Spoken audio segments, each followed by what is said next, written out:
1월 12일 화요일 황장수의 뉴스 브리핑 시작하겠습니다. 이제야 언론들이 중국이 최근에 북핵 실험 이후에 나오는 태도를 두고 박근혜 정부의 외교 참사다, 외교 안보 라인이 책임을 져야 된다고 이야기를 하고 있습니다. 자, 그런 언론들 대부분이요, 작년 9월 3일 중국 열병식 북경 이 천안문 망루에 대통령이 올랐을 때 굉장히 바람을 잡았던 언론들입니다. 보수 언론들도 마찬가지입니다. 그때 아무 말도 하지 않고요, 바람 잡다가 이제서 정권의 외교 참사다라는 이야기를 하고 있습니다. 정말로 그런 언론들이 공정한 언론이라면 그때부터 문제 제기를 해야 되는 겁니다. 여기 저는 작년 8월부터 중국의 경사되는 부분은 굉장히 좋지 않다. 중국은 북한에 대해서 절대로 핵을 폐기하는 부분이나 또 북한의 평화적인 어떤 남북관계의 진전을 원하지 않는다. 중국은 북한을 완충지대로 삼아서 결국 북한을 앞을 내세워서 미국과 한국, 일본 등을 끌어들이는 장치로 도구로 이야기하고 있다. 북한을 완전히 붕괴시키려면, 안 그러면 손을 들게 하려면, 비핵화를 하려면 중국이 석유나 식량 그리고 북한과의 금융, 물자 교류를 차단하면 그걸로 끝난다. 근데 중국은 하지 않는다. 중국은 절대로 우리 편이 될 수 없고, 급하면 당시 목함 지뢰 사건에서 알듯이 미국이 전략적 자산이라고 불리우는 B-52, B-2, F-22, 핵잠함, 핵항모 등을 보내서 해줄 뿐이다. 그런데도 왜 우리는 외교 전략을 이렇게 가느냐라고 제가 굉장히 강하게 비판한 바 있습니다. 저는 박근혜 정부가 그런 부분은 매우 잘못하는 부분이다라는 부분을 지속적으로 이야기를 해왔습니다. 자, 이번에 북한의 4차 핵실험 이후에 지금 우리 측이 박 대통령과 시진핑 간에 전화통화 좀 하자고 하는데요, 7일날 이후로 계속 요구를 하고 있는데 아직도 통화를 못하고 있습니다. 먼 놈의 친구관계, 그리고 그야말로 양국 간의 관계가 이 미래를 향한 우호적인 전략적 관계라고 이야기를 해놓고, 그렇게 덕담을 해놓고 진작 필요할 때는 전화통화도 안됩니다. 뭔 이놈의 관계가 다 있냐는 겁니다. 이것뿐입니까?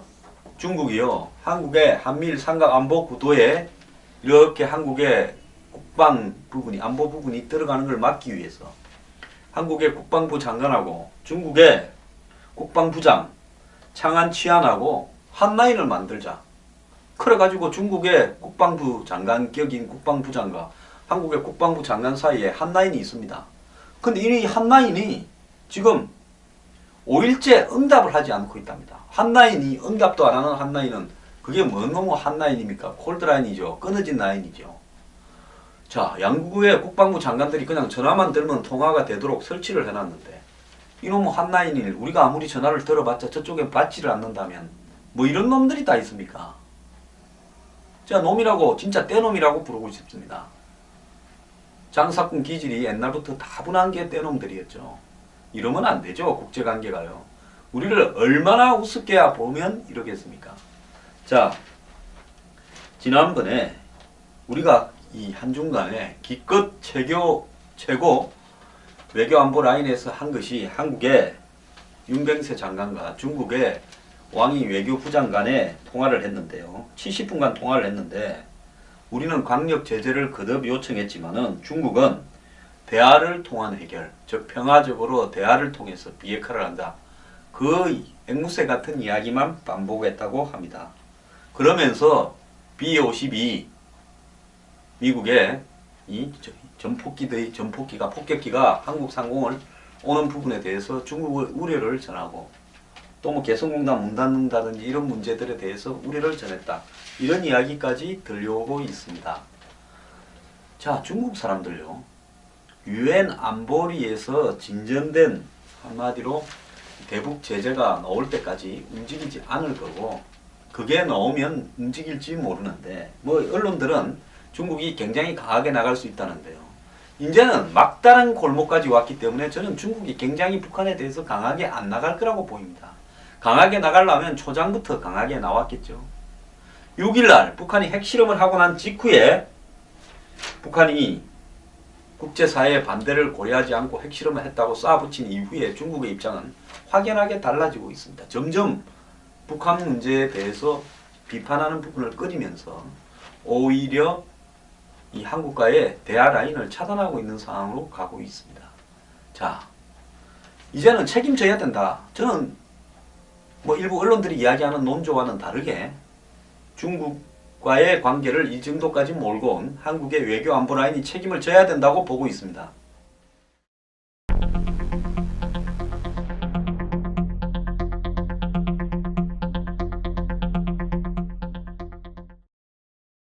그때 윤병세 장관은 한중 관계를 역대 최상이라고 했다 합니다. 그리고 미국, 중국 사이에서 서로 우리한테 러브콜을 하는 것은 이 축복이라 할 수 있다 했습니다. 일국의 외교부 장관이 이렇게 경솔하고 가벼운 이야기를 함부로 떠벌린 부분에 대해서 저는 책임을 지고 당연히 지금 사퇴해야 된다고 보고 있습니다. 자, 이 정도의 발언을 하는 사람의 머릿속에는요, 근본적으로 대한민국이 생존하기 위해서 이 국제관계를 어떻게 갖고 가야 된다 하는 기본적인 철학이라는 개념이 없는 사람입니다. 일국의 외교의 책임자는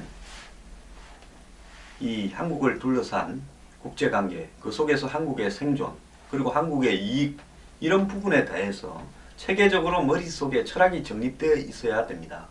중국집 장사꾼 같은 사람이 우선 배달이나 주문 좀 들어오면 좋아서 어쩔 줄 모르는 모습을 노출시키는 그 정도 인물이 외교 안보 라인을 맡아서는 안 된다고 봅니다. 한국은 저는 이렇게 딱 봅니다. 기본적인 이 한국을 둘러싼 외교 안보 관계의 핵심은요.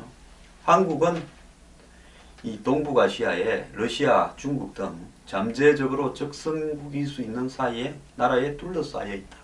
그리고 한국의 절반은 그런 나라의 우호적인 아주 적대적인 국가, 즉 민족이지만은 가장 적대적인 호전적인 국가다. 그 북한이죠. 그 북한은 중국의 말을 100% 듣고 서로는 짜고 치는 고스톱을 하고 있다. 그리고 러시아도 결국은 북한 편을 든다. 자, 이 속에서 우리가 의지할 수 있는 강한 우방이라고는 미국밖에 없다. 미국도 경제가 점점 안 좋아지면서 이 한국 등에 지불하는 이 방위 비용 부담을 꺼려서 점점 발을 빼고자 하는 부분도 있고, 과거 냉전 시대만큼 한국의 가치가 없어지고 있다. 그럼에도 불구하고 한국은 북한이나 중국의 영향을 받는 제야, 좌파, 종북 세력들이 엄청나게 늘어나면서 국민의 절반쯤은 제대로 된 판단을 하지를 못한다. 그 속에서 반미 감정이니 이런 부분들이 늘어나고 있다. 그런 것들이 평화라는 말로 포장되고 있다.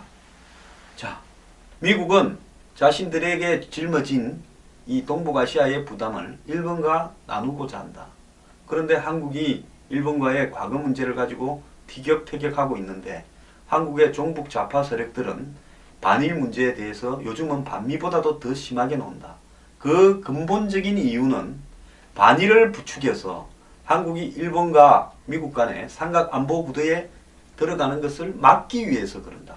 반미를 부추기면 자신들의 정체가 드러나니까 우회적으로 이제는 반일을 부추겨서 일본하고 한국하고의 관계를 적대적으로 만드는 부분에 북한과 중국의 세력들이 한국에 영향력을 끼쳐서 한국의 종북 좌파들이 반일에 앞장서고 있다.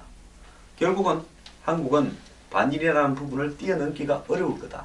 그래서 한국이 미국이 원하는 일본도 들어오고 한국도 들어오는 삼각 안보 구도를 동북아시아에서 버리기를 어렵게 만들려고 한다. 이것이 저들이 지금 생각하는 구도입니다.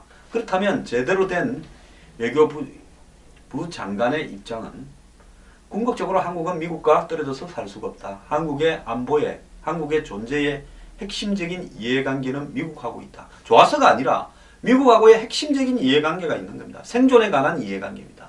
자, 그 다음에 미국은 자신들의 짊어진 부담을 일본하고 좀 나눌라 그러는데 우리는 과거사를 가지고 일본과 싸우지만은 과거사 부분 필요는 하지만 현재 일본의 여러 가지 국민들의 정서나 정치적 상황으로 봐서는 완벽하게 우리가 원하는 답을 얻을 수는 없다. 그렇다면 어느 정도의 답이 얻어지면 과거사한 문제보다는 이 정치적 비중을 외교 안보 부분에 둘 수밖에 없다. 그래서 일본하고의 관계는 조속히 틀어야 된다. 자, 중국은 일본하고의 관계, 미국하고의 관계 속에서 한국을 자기 쪽으로 자꾸 끌어들이고자 하고 입으로는 온갖 립 서비스를 다하지만 실질적인 행동으로 우리한테 보여주는 것은 아무것도 없다.